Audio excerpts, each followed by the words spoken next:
Ration లబ్ధిదారుల eKYC ప్రక్రియ కొనసాగుతుంది. ఈ నెల 31వ తేదీ వరకు మాత్రమే గడువు ఉండటంతో లబ్ధిదారులు రేషన్ దుకాణాల వద్ద బారులు తీరుతున్నారు.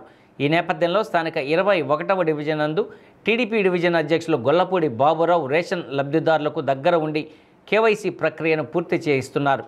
ప్రభుత్వ ఆదేశాల అనుసారం లబ్ధిదారులు తప్పనిసరిగా ఈకేవైసీ చేయించుకోవాలని ఆయన కోరారు.